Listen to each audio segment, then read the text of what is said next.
हरे कृष्णा कृष्णा कृष्णा हरे हरे, हरे Rama Ram Ram Hare Hare. Bhagavatam 29 30 minute का भागवत प्रवचन है। आज 29वां दिन है इसका। इसके पहले हम लोग चर्चा किए थे मुचकुंद जी का। राजा मुचकुंद थे। राजा मुचकुंद को भगवान का दर्शन हुआ और दोनों में वार्तालाप भी हुआ। भगवान बहुत आशीर्वाद दिए, वरदान दिए। यद्यपि वे वरदान नहीं चाहते थे, उनको भक्ति चाहिए, वो अनन्य भक्त थे भगवान के। तो दंडवत प्रणाम कर भगवान की परिक्रमा किए और उस गुफा से निकल गए तो देखे कि वृक्ष, बड़े बड़े वृक्ष, पेड़ पौधे सब छोटे छोटे हो गए, जानवर भी छोटे हो गए। तो समझ गए कि कलयुग आ गया है। कब से सोए थे कुछ पता नहीं। स्वर्ग के राजा लोगों की मदद किए थे तब सोए थे, इसलिए एक युग परिवर्तन हो गया था और उनकी समझ में आया कि अब कलयुग आ गया है। इसलिए उत्तर दिशा की ओर बद्री का आश्रम चले गए। श्री कृष्ण में अपने को समर्पण कर वहीं तपस्या करने लगे। इधर कृष्ण जी तो काल यवन को भस्म करवा दिए और वहां से लौट गए मथुरा। तो काल यवन तो भस्म हुआ वहां, लेकिन यहाँ उसकी सेना थी, 3 करोड़ सेना पूरे मथुरा को घेरे हुआ था। तो मलेच्छों की पूरी सेना को कृष्ण जी संहार किए, उसका वध किए। और हर युद्ध के बाद बहुत सा रत्न आभूषण होता है युद्ध के मैदान में, उसको जीतने वाले लोग ले लेते हैं। तो सारे रत्न आभूषण को जमा किया गया तो पूरा छकरा भरा। तो छकरों पर लाद के और ये सोचे कि अब हम लोग द्वारका चलें। लेकिन जैसे ही चलना चाह रहे थे, माने गाड़ी चलाओ अब चले आगे, कि उतने में जरासंध के 23 अक्षौहिणी सेना का आक्रमण हो गया। यह 18वीं बार था। 18वीं बार, 17 बार तो हार चुका था और 18वीं बार चढ़ाई कर दिया। तो भगवान क्या करते हैं, धन संपत्ति जो इतना छकरा पर लदा हुआ था सब वहीं छोड़कर बलराम जी से, दोनों आदमी साथ थे और तुरंत लड़के भी आए थे ये लोग, इन लोगों को लीला करना था कुछ, बस दोनों दौड़ने लगे, भागने लगे। इसलिए भगवान का एक नाम रणछोड़ भी पड़ा। तो दौड़ने लगे। जरासंध देखा कि अरे जो डर के मारे भाग रहा है, तो पीछे दौड़ने लगा। तो कैसे दौड़ा, रथ पर, रथ घोड़ा पर कुछ सैनिकों के साथ वो पीछे दौड़ रहा है और ललकार भी रहा है, व्यंग भी कर रहा है, अरे कहां भाग जा रहे हो डरपोक, अरे कृष्णा अरे बलराम कहां भाग रहे हो, रुको रुको रुको, हम तुम्हारे ही लिए आए हैं, तुमसे। लेकिन ये लोग दौड़ते रहे, कोसों दौड़े और पीछे से वो भी रथ घोड़ा से इनका पीछा करता रहा, बकराया नहीं। ये पहुंच गए लोग प्रवर्सन पर्वत पर। वो 44 कोस ऊंचा था, बहुत बड़ा था, लंबा चौड़ा ऊंचा। और उसी प्रवर्सन पर्वत पर ये लोग चढ़ गए। तो पर्वत में जो घुसे तो इसकी सेना जितना साथ गई थी तो प्रवर्सन पर्वत को घेर ली। लेकिन ढूंढते ढूंढते वो लोग तबाह हो गया, ये लोग मिले नहीं। तो क्या किया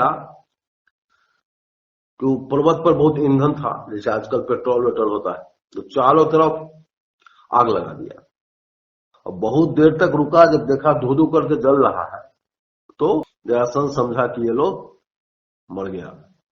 और वो प्रवर्सन पर्वत इसलिए था, इसलिए इसका नाम था प्रवर्सन पर्वत, कि वहां दिन रात वर्षा होती रहती थी, कंटिन्यूअस वहां वर्षा हमेशा होती रहती थी। कृष्ण बलराम क्या किए कि प्रवर्सन पर्वत के सबसे ऊंची चोटी पर चले गए, सबसे ऊपर, और वहां से छलांग लगा दी। और जितनी सेना थी नीचे इसके 23 अक्षौहिणी, सबको ऊपर से पार करते हुए और ये लोग समुद्र से घिरे हुए द्वारका जो बनवाए थे उसमें प्रवेश कर गए। किसी ने इनको नहीं देखा। तो जरासंध जब देख लिया कि ये लोग जल गया तो अपनी सेना लेके वापस चला गया। इस प्रकार 18वीं बार जरासंध का यह आक्रमण भगवान भागकर लड़ाई किए, चले आए लोग द्वारका में, बात खत्म हो गई। अब इसी समय बलराम जी का शादी हुआ। अनर्त देश, अनर्त देश के राजा थे रैवत। रैवत की एक ऐसी कन्या थी जिसका वर नहीं मिलता था शादी करने के लिए। तो रैवत ब्रह्मा जी के पास चले गए और उनसे विनती किए कि हमारी कन्या बहुत लंबी है, उसके लिए कोई वर नहीं मिल रहा है, क्या करें। तो बोले कि देखो, जितनी देर तुम आए हो, यहाँ बैठे हो, उतना देर में तो सारा युग बदल गया, तुमको अपने समय का कोई नहीं मिलेगा, क्योंकि ब्रह्मा का एक जो पलक झपकता है वो हम लोगों का वर्षों बीत जाता है। लेकिन जाओ, अभी बलराम जी है, तुम बलराम जी को अपनी कन्या विवाह दो। तो वही रैवत देश के राजा, रेवती उनकी कन्या का नाम था, बलराम जी से रेवती का विवाह कर दिए। अब रुक्मिणी के पास हम लोग चलते हैं। विदर्भ देश के राजा थे विदर्भ देश के राजा थे भीष्मक। भीष्मक की एक ही पुत्री थी रुक्मिणी और 5 पुत्र थे। इसमें सबसे बड़ा रुक्मी, भाई रुक्मी था और बहन में नी लग गया, रुक्मिणी हो। तो राजा का घर था, हमेशा जितने राजा महाराजा लोग आते थे भीष्मक से मिलने, तो कृष्ण की चर्चा होती रहती थी। कृष्ण का सौंदर्य, मकराकृत कुंडल, मुस्कान, उनके चलने की चाल ढाल, बात करने का शैली, पराक्रम, सौंदर्य, उनके में जितने गुण थे, उसको मार दिया, पुतना को बचपन में मार दिया, तृणावर्त को मार दिया, इस तरह उनके गुणों की चर्चा होती थी। और ये सब बचपन से ही रुक्मिणी सुनती थी। तो जब बड़ी हुई तो उसने निर्णय लिया कि हम कृष्ण से ही शादी करेंगे, दूसरा कोई मेरा पति नहीं होगा। तो यह इस बात को घर का लोग जाना, माता पिता बहुत खुश हुए, भाई लोग भी खुश हुए।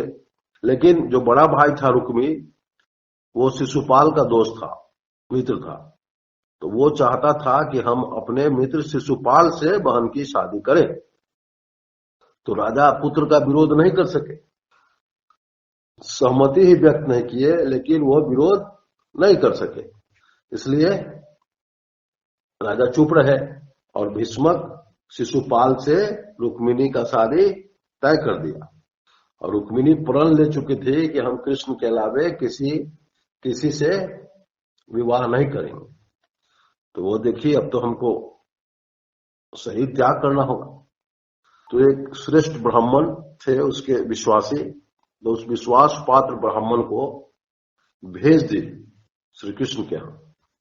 वो ब्राह्मण आए, कृष्ण जी के बाहर सिपाही, अंगरक्षक, ये लोग से मिले। तो वो लोग आज्ञा लेकर और ब्राह्मण को भेंट करा दिए, कृष्ण जी से मिल ली। कृष्ण जी उनका बहुत स्वागत किए, अपने पलंग पर बिठाए, मधुर वाणी से उनका स्वागत हुआ और जितना अच्छा से अच्छा भोजन हो सकता था उनको कराया गया।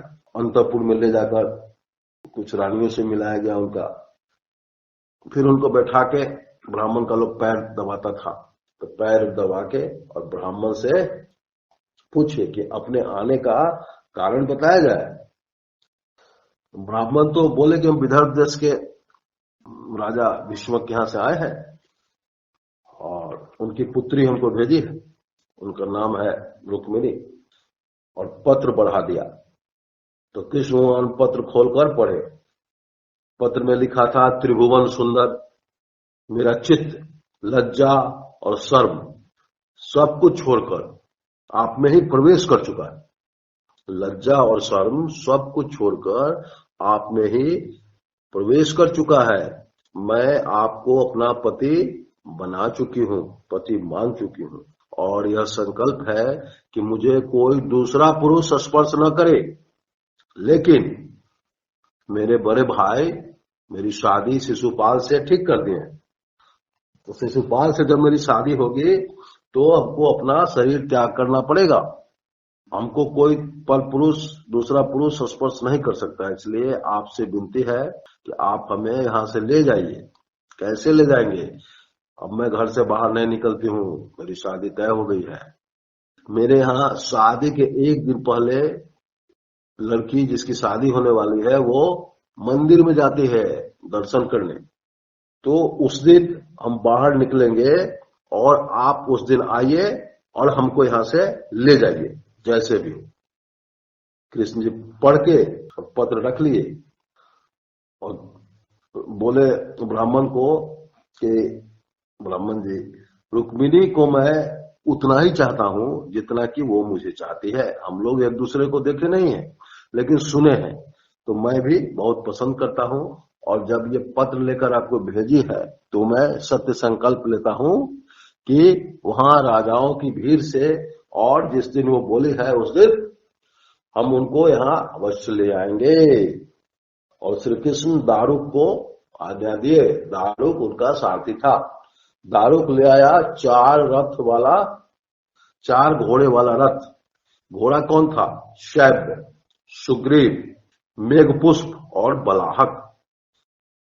चारों घोड़ों को जोतकर दारुक रथ ले आया।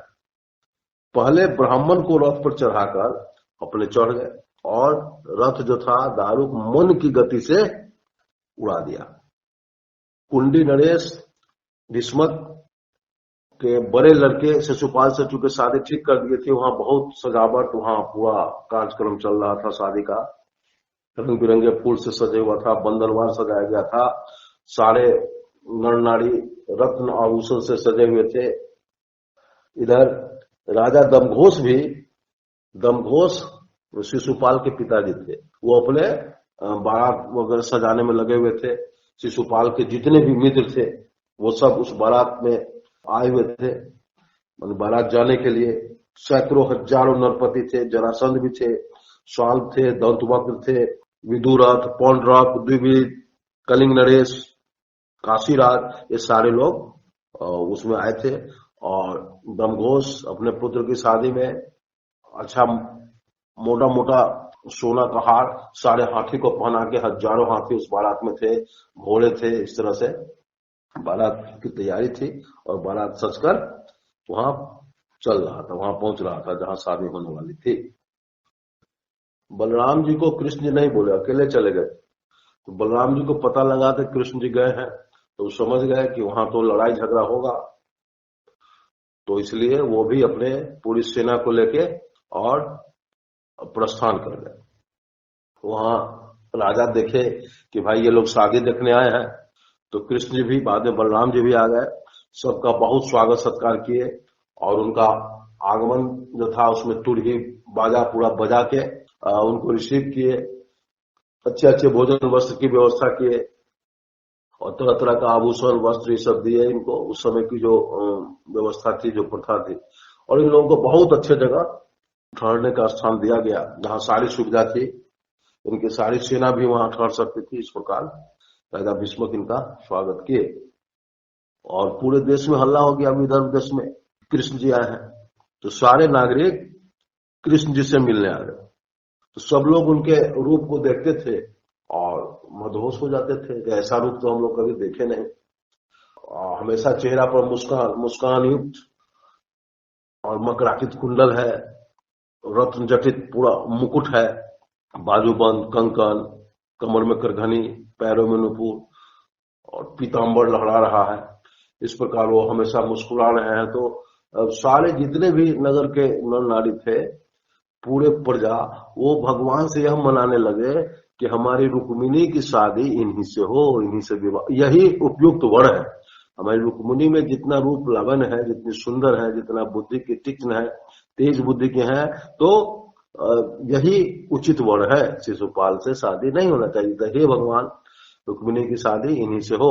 इस प्रकार वो लोग भगवान की आराधना करने लगे। तो कोई भी फल आशीर्वाद से मिलता है, तो इतनी लोगों की आराधना भगवान से होने लगी कि भाई शादी हो। उसके बाद रुक्मिणी जी का वो दिन आ गया, समय जिस दिन दुर्गा मंदिर जाना था उनको पूजा करने के लिए। तो रुक्मिणी जी निकली तो संदेह कर रही थी कि भाई भगवान नहीं आए तो हम तो इस शरीर से विवाह करेंगे नहीं, शरीर को छोड़ना होगा। इसी चिंता में थे, बहुत आशंका कर रहे थे।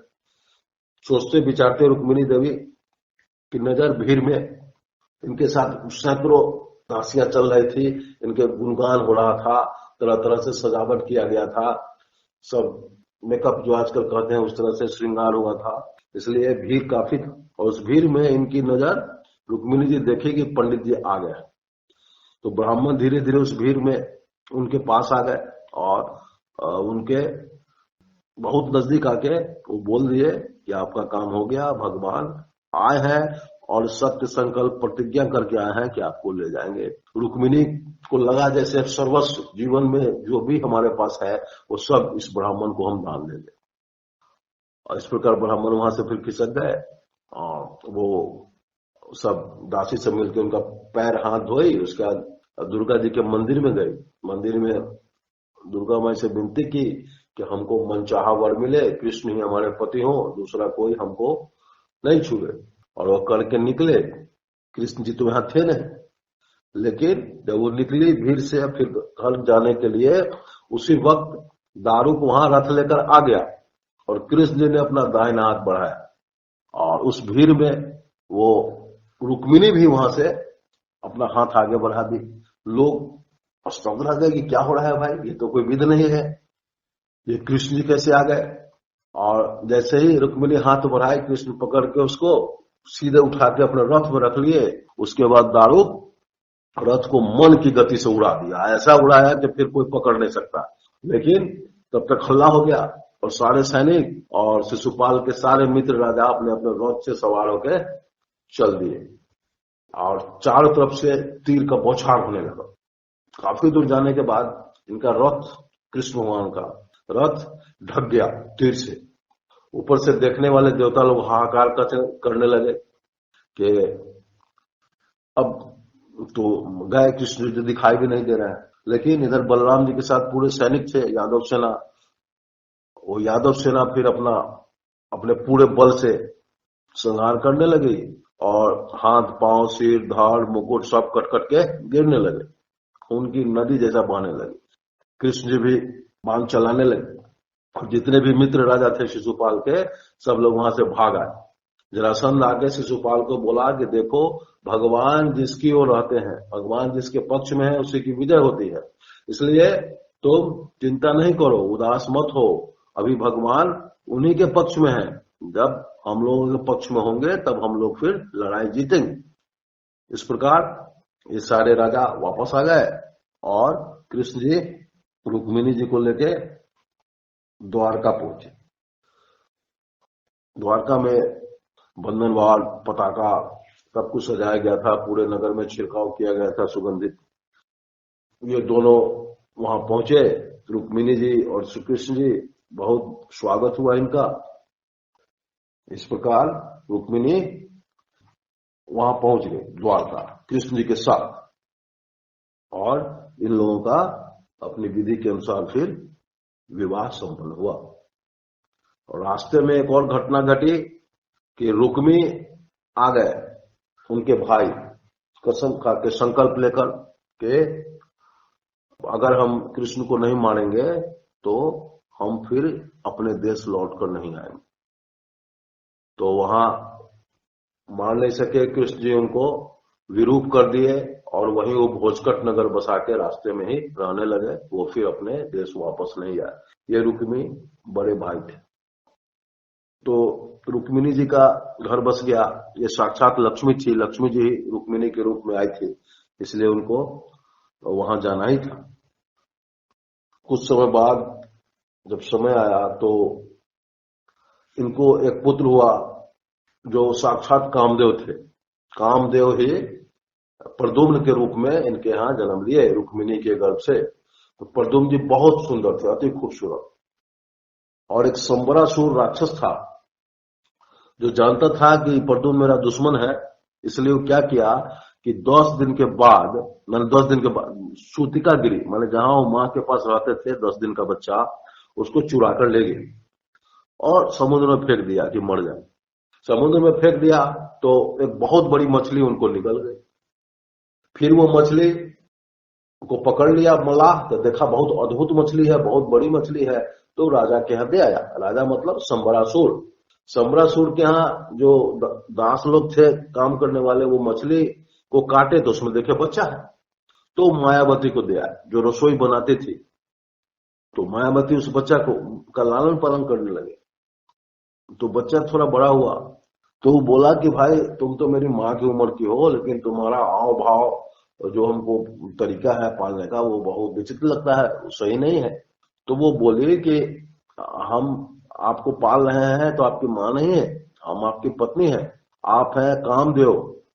इसके पहले जन्म में हम लोग पति पत्नी थे, तो शिव जी के कोप से आप जल गए थे, तो शिव जी हमको बोले कि तुम इंतजार करो फिर तुमको मिल जाएंगे, इसलिए हम इसके यहाँ रसोई बनाने का काम करते हैं छिप के। मेरा नाम यहाँ मायावती है, लेकिन हम आपकी पत्नी हैं। तो सब याद आ गया प्रद्युम्न जी को। बोले यह राक्षस संबरासुर बहुत मायावी है, इससे आपको जितना होगा यहाँ से निकलना हो, तो इसको इसलिए आप महामाया मंत्र से इसको काट सकते हैं। तो महामाया मंत्र वो जानती थी मायावती, तो ये सब प्रद्युम्न जी को सिखा दी। प्रद्युम्न जी महामाया मंत्र पूरा सीख लिए और इससे लड़ाई ठान लिए सम्रासुर से। तो सम्रासुर तरह तरह का करने लगा वार माया वाला, और ये सब वार को महाविद्या से काट देते थे। लड़ाई काफी हुआ, लेकिन प्रद्युम्न जी बोले तलवार किरीट कुंडल सहित उसका सिर काट के और अलग कर दिए। तो सम्रासुर मारा गया। और रति आकाश में पैदल चलना जानती थी। रति मतलब अभी जो मायावती है, पहले जन्म का नाम इसका रति था। तो मायावती आकाश में पैदल चलना जानती थी, तो वो अपने पति को लेकर प्रद्युम्न को, क्योंकि बाहर में बहुत सैनिक थे, तो आकाश मार्ग से चले गए सीधे द्वारका। द्वारका गए, अंतपुर में प्रवेश किए। ये तो साक्षात कृष्ण, एकदम कृष्ण से हूबहू मिलते थे पिता से। तो सब लोग देख देख के कुछ औरत लड़की सब शर्माने लगी। और उसके बाद रुक्मिणी जी आ गई। तो रुक्मिणी जी आ गई तो देखे कि भाई ये तो बहुत खूबसूरत है, और इसका तो पूरा रूप रंग कृष्ण से मिलता है। तो कहीं यह मेरा बेटा तो नहीं है जो गायब हो गया था। यही सोच ही रही थी कि इतना देर में कृष्ण जी, देवकी, वासुदेव, नारद जी सब लोग आ गए और सारी बात बता दिए, पूरा कहानी। इस प्रकार राजा उग्रसेन और साथ में सारे लोग बहुत आनंदित हुए। पूरी प्रजा खुश हो गई कि भाई जो पुत्र चला गया था वो फिर वापस आ गया। अब है श्यामंतक मणि की कथा। श्यामंतक मणि सत्राजित कृष्ण जी के नगर में, उनके अपने बिरादरी के यदुवंशी ही एक थे सत्राजित। तो कृष्ण जी एक दिन अपने सभा में बैठे हुए थे, तो सारी प्रजा दौड़ के आई कि सूर्य भगवान आपसे मिलने आ रहे हैं, बहुत तेज रोशनी, मैंने सूर्य चल के आपके द्वारका आ रहे हैं। तो कृष्ण जी मुस्कुराए, बोले वो सूर्य नहीं है, तुम्हारा सत्राजित जो है वो सूर्य का उपासक है, तो वही उनकी पूजा करता है। तो खुश होके इसको श्यामंतक मणि दिए हैं, उसे मणि की चमक है, सूर्य नहीं आ रहे हैं। तो इस प्रकार सत्राजित आया अपने घर में, और पंडित द्वारा घर में उस मणि को स्थापित किया, और घर के लोग बहुत खुश थे। और उस मणि का यह गुण था कि 8 भर सोना वो रोज देता था। जिस तरह गाय दूध देती है, उसी तरह वो श्यामंतक मणि 8 भर सोना रोज देता था। इस प्रकार सत्राजित अपना रोज सोना निकालता था, अपना रोज रखता था, माने अमीर हो रहा था। तो एक दिन कृष्ण भगवान बोले कि इस तरह की जो संपत्ति है वो राजा का होना चाहिए, तो तुम इस श्यामंतक मणि को राजा उग्रसेन को दे दो। तो उसको बोले, और उस दिन उसका भाई था प्रसेन, वो घोड़ा पर चढ़ के श्यामंतक मणि का माला पहन के चला गया घूमने, उसके बाद लौट के नहीं आया। तो सत्राजित पूरे देश में हल्ला कर दिया कि कृष्ण मेरे भाई को मरवा कर श्यामंतक मणि छीन लिए। तो कृष्ण जी पर लग गया लांछना। अब कृष्ण जी कहे कि भाई हम तो कुछ किए नहीं है, लेकिन ये लांछना दे दिया। तो क्या किए, मतलब अच्छे लोगों को, प्रतिष्ठित लोगों को लेके और जंगल में चले गए खोजने। तो जंगल में खोजने गए थे, एक जगह पर प्रसेन का घोड़ा, माने सत्राजित के भाई का घोड़ा और भाई दोनों मरा हुआ मिला। और मरा हुआ मिला तो वहां पर बाघ का पैर का चिन्ह था। तो सब लोग समझ गया कि बाघ मारा है दोनों को, लेकिन वहां श्यामंतक मणि नहीं था। आगे बढ़े तो देखे कि वहां बाघ भी मरा हुआ है, लेकिन वहां भी श्यामंतक मणि नहीं है, लेकिन वहां रीछ के पैर का चिन्ह है। फिर लोग आगे बढ़े तो बढ़ते बढ़ते पहाड़ का गुफा आ गया, तो रीछ का पैर का चिन्ह गुफा में जाके समाप्त हो गया। तो कृष्ण जी बोले कि सुनिए, आप लोग यहीं रुकिए मुंह पर, और हम जाते हैं अंदर, देखते हैं, चूंकि रीछ इसी के अंदर गया है। वो अंदर गए तो देखे कि श्यामंतक मणि चमक रहा है और बच्चे उसे खेल रहे हैं। तो इनको देख के, चूंकि मनुष्य थे, तो उसकी दाई बच्चा को खिलाने वाली जो तो चिल्लाने लगी। बस वहां पर रीछ आ गया। रीछ आ गया तो लड़ाई हो गया दोनों में, वो मार देना चाहता था, कहां से कौन आ गया। तो 2-4 दिन तो अस्त्र शस्त्र से लड़ाई चला, फिर वृक्ष, पेड़, उखाड़, पत्थर, चट्टान, सबसे लड़ाई चला। जब सब वहां का समाप्त हो गया तो घूसा से लड़ाई चला, दोनों आदमी आपस में मारपीट करने लगे। इधर 12 दिन बीत गया तो ये लोग द्वारकावासी देखे कि अब 12 दिन नहीं आया, इसका मतलब कृष्ण को मार दिया, और जाके राजा को, देवकी वसुदेव सबको बता दिए कि ऐसे ऐसे हाल है। तो वो सब लोग चले गए मंदिर में, आराधना पूजा करने लगे दुर्गा मंदिर में कि भाई मेरे कृष्ण को बचाइए, कहाँ है, क्या है, बताइए। इधर लड़ाई चलने लगा तो 28 दिन तक वो रीछ और भगवान लड़ने लगे। 28वां दिन रीछ को कुछ अनुभव हुआ। वो रीछ का नाम था जामवान, वो रामावतार में राम जी के साथ थे। तो वो रुक गया, लड़ाई रोक दिया, बोला कि हमको कोई नहीं हरा सकता है इस धरती पर, अब मनुष्य को क्या कहें, लेकिन हमको लगता है कि आप हमारे आराध्य हैं, हमारे राम जी ही हैं आप, और अभी कृष्ण रूप में हमारे पास आए हैं, इतना दिन लड़ाई नहीं चल सकता है। तो कृष्ण जी बोले कि हाँ तुम सही सोच रहे हो, तो हमको बहुत बेइज्जत किया हुआ है सब, इसलिए हम श्यामंतक मणि के लिए आए। तो जामवान समझ गया, और जामवान की एक पुत्री थी जामवती, तो पूजा अर्चना करने के लिए भगवान का जामवती को श्यामंतक मणि के साथ कृष्ण के सुपुर्द कर दिया। कृष्ण जी लेकर आए, फिर जामवती से यहाँ विधि पूर्वक शादी हुई, और पूरे गांव को जुटा के 17 को बुलाया गया। कृष्ण जी बोले कि देखोगे, हम चोर नहीं है, आप हमको चोरी का इल्जाम लगा दिए, न हम मारे हैं न चुराए हैं, ये देखिए श्यामंतक मणि रीछ से लाए हैं, उनकी पुत्री भी मेरे साथ आई है, आप अपना श्यामंतक मणि लीजिए। 17 को दे दिए, हो गया। 17 लेकर अपना घर चले आए, इनका लांछना दूर हो गया। 17 घर आए तो उनको भीतर से डर भी होने लगा, संकोच भी होने लगा कि भाई हम तो गलत किए, इतना बड़े आदमी को हम चोरी का इल्जाम लगा दिए, तो अब इसको ढोए कैसे, माने कैसे उनकी नजर में हम सही हो। तो इनकी एक बेटी थी सत्यभामा, सोचते सोचते क्या किए, सत्यभामा और श्यामंतक मणि जाके कृष्ण को सुपुर्द कर दिए। तो सत्यभामा से कृष्ण का विवाह हो गया, और कृष्ण बोले कि देखिए आप सूर्य के उपासक हैं, श्यामंतक मणि आप ही रखिए, इससे जो सोना निकलेगा वो हमको दे दीजिए।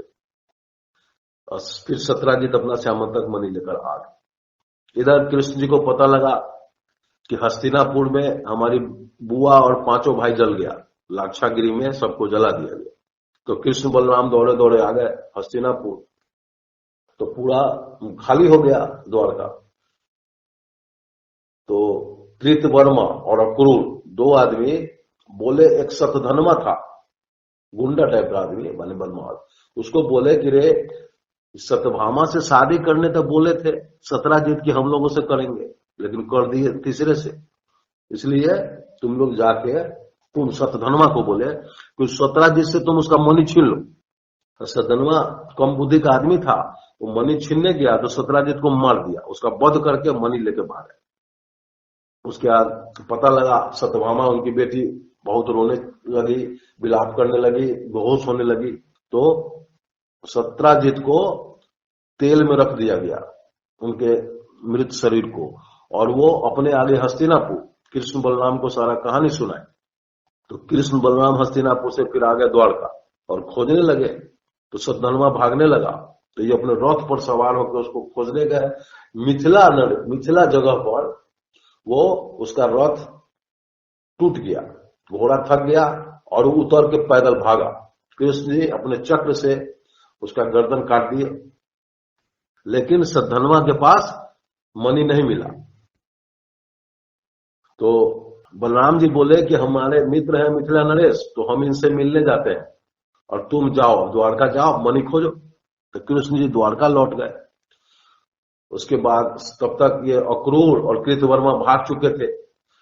तो फिर दूत भेज के सबको बुलवाए और अक्रूर जी को बोले, चाचा जी सद्धर्मा आपको मणि दे गया है, सो आप हमको मणि नहीं दीजिए, आप हमको सिर्फ दिखा दीजिए। सो हमारे दाऊ भैया को, सतमामा को, सब पर मेरे ऊपर शक है कि हम ही मणि लिए, इसलिए आप दिखा दीजिए और मणि अपना रखिएगा और हमारा कलंक दूर हो जाए। सो आप आजकल पूजा करते हैं सोना के वेदी पर बैठ के, वो हमको पता है, और ये उस मणि के चलते ही आप करते हैं। तो समझ गए अक्रूर जी की सब जान रहे हैं, तो अक्रूर जी मणि लाके दे दी। कृष्ण भगवान सबको अपना मणि दिखा के और इनको वापस कर दिए कि आप रखिए, हमको अपना सोना होगा तो आप दे दीजिएगा राजा को। इस प्रकार श्यामंतक मणि और वध की कथा समाप्त हुई। लेकिन समय भी अधिक हो गया, इसलिए आज विराम करते हैं। हरे कृष्णा कृष्णा कृष्णा हरे हरे, हरे रामा राम